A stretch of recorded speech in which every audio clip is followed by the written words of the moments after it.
क्या जानते हैं, साल 1971 का दौर था जब भारत पाकिस्तान के बीच युद्ध जैसे हालात बने हुए थे और भारतीय वायुसेना के 3 जांबाज pilot, squadron leader Arjun Singh, flight lieutenant Raghav Sharma और फ्लाइंग ऑफिसर इमरान खान को सीमा के पास दुश्मन की सप्लाई लाइन खत्म करने का मिशन मिला। तीनों ने जय हिंद बोलकर उड़ान भरी ही थी कि अचानक पाकिस्तानी रडार ने उन्हें पकड़ लिया और हवा में मिसाइलों की बारिश शुरू हो गई। अर्जुन ने जहाज मोड़कर बचाव किया, राघव ने तेजी से दिशा बदली, लेकिन इमरान का जेट मिसाइल की चपेट में आ गया। तेज धमाके के साथ जहाज हिल गया और इमरान ने मजबूरी में इजेक्ट किया। लेकिन किस्मत ऐसी थी कि तीनों पायलटों के पैराशूट हवा के रुख के कारण पाकिस्तान की सीमा के अंदर उतर गए। जमीन पर गिरते ही गांव वालों ने उन्हें घेर लिया। लाठियों और बंदूकों के साथ भीड़ ने हमला किया। फिर पाकिस्तानी सैनिक आए और तीनों को पकड़कर एक मिलिट्री कैंप में ले गए, जहां आंखों पर पट्टी बांधकर पूछताछ शुरू हुई। अफसर ने मिशन और टारगेट पूछा तो अर्जुन ने नियमों के अनुसार सिर्फ नाम, रैंक और नंबर बताने की बात कही। इससे गुस्साए अफसरों ने उन्हें डराया धमकाया।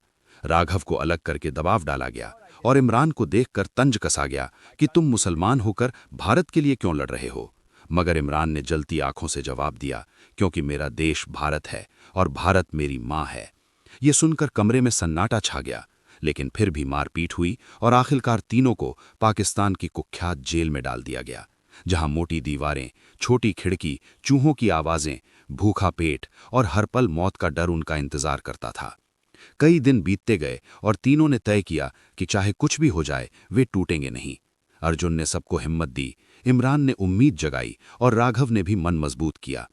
जेल में एक बूढ़ा कैदी सलीम मिला, जिसने दया दिखाते हुए बताया कि रात 2 बजे गार्ड बदलते हैं और उस वक्त कुछ मिनटों के लिए सुरक्षा ढीली होती है। फिर तीनों ने चम्मच और पत्थर से धीरे धीरे दीवार ढीली करने का प्लान बनाया। रात रात भर मेहनत की, मिट्टी छुपाते रहे और कई हफ्तों बाद आखिरकार दीवार में छेद बन गया। फिर एक ठंडी अंधेरी रात 1:58 पर जब चाबियां खनकी और 2 बजे गार्ड बदला, अर्जुन ने फुसफुसाकर कहा अब, और तीनों छेद से निकलकर नाली के रास्ते भागे। तभी कुत्ते भौंकने लगे। राघव घबरा गया, लेकिन इमरान ने बचाकर रखी रोटी दूर फेंक दी, जिससे कुत्ता उधर चला गया और तीनों अंधेरे में आगे बढ़ गए। अब असली सफर शुरू हुआ। दिन में छुपना, रात में चलना, खेतों के कांटे, नहरों का ठंडा पानी, दूर से आती जीपों की आवाजें और हर कदम पर पकड़े जाने का डर। एक रात वे एक झोपड़ी में पानी लेने रुके तो एक बूढ़ी औरत ने उनकी हालत देखकर समझ लिया कि वे हिंदुस्तानी हैं। उसने कहा कि उसने 1947 में बहुत खून देखा है और अब किसी की जान नहीं लेना चाहती। उसने उन्हें पानी, रोटी और कपड़ा दिया और बोली, बेटा जल्दी निकल जाओ, सुबह लोग पकड़ लेंगे। तीनों आगे बढ़े, लेकिन 2 दिन बाद एक आदमी मिला जिसने खुद को मददगार बताया और कहा कि वो बॉर्डर तक छोड़ देगा। मजबूरी में वे उसके साथ चल पड़े, मगर वही आदमी दलाल निकला और उसने उन्हें सीधे पाकिस्तानी सैनिकों के सामने पहुंचा दिया। हैंड्स अप की आवाज के साथ तीनों फिर पकड़े गए और इस बार और कड़ी सुरक्षा वाली जेल में डाल दिए गए। उधर भारत में खबर फैल चुकी थी कि 3 भारतीय पायलट पाकिस्तान की कैद में हैं। उनके परिवार रो रहे थे, देश में गुस्सा था और भारत सरकार ने रेड क्रॉस और यूएन के जरिए अंतर्राष्ट्रीय दबाव बनाना शुरू किया। भारत ने साफ कहा कि ये युद्धबंदी हैं और अंतर्राष्ट्रीय कानून के अनुसार इनके अधिकार सुरक्षित हैं।